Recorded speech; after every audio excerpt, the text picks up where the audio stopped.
Сашо Мијалков за сега останува во шутка. Одбраната не открива дали ќе се жали пред апелација. 11 милиони евра недоволни за кривичниот суд. Зеленото светло од обвинителството на Вилма Русковски, обвинител од Арта Најро, не беше доволно за судот да даде амин поранешниот директор на УБК да се брани од слобода. Неговиот адвокат Петар Василев на прашање на Алфа дали ќе се жалат пред второстепениот суд, телефонски кратко ни кажа дека нема коментар. Во соопштението од кривичен велат дека висината на понудената сума не била доволна гаранција за Мијалков да биде пуштен од притвор. Водејќи се по член 150 став 3 од Законот за кривична постапка, согласно кој судот е тој што по слободна оценка одлучува дали ќе определи гаранција и кој ќе биде износот на истата, а во правец на претходните две негативни мислења на јавното обвинителство. Кривичниот совет не се согласува со проценката на обвинителството дека висината на понудената гаранција представува доволен основ за замена на мерката притвор со гаранција.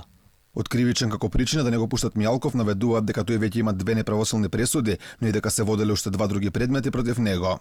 Обвинетиот во предметот од обвинителството означен како Трезор, со првостепената пресуда е осуден на 8 години казна затвор, а за кој надлежното обвинителство предложи определување мерка притвор. Воедно обвинетиот во предметот од обвинителството означен како Таргет Тврдина, со првостепена пресуда е осуден на 12 години казна затвор, а против истото лице се водат и 2 други предмета, за кои претходно беа определувани други мерки за обезбедување присуство токму по предлог на надлежното обвинителство. Како отежнувачка околност поради која кривичен не го пушти Мијалков да се брани од слобода е што тој пред 3 месеци 2 дена не беше достапен за органите, кога прв пат беше побаран притвор за него. По 40 на часа се појави сам во обвинителството, велејќи дека бил во изолација поради страв дека е заразен од COVID-19, а дека се трага по него дознал по 2 дена. Мијалков и тогаш, но и претходно кажа дека нема намера да се даде во бегство.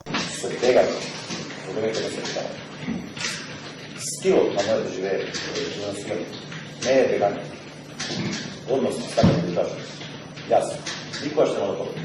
И уште еднаш, јавно да го повторам оној мој збор што го имам дајно, дека никогаш нема да побегнам. Надеж за Мијалков останува апелациониот суд против оваа одлука на кривичен, тој и неговиот адвокатски тим имаат право на жалба во рок од 3 дена по приемот на решението.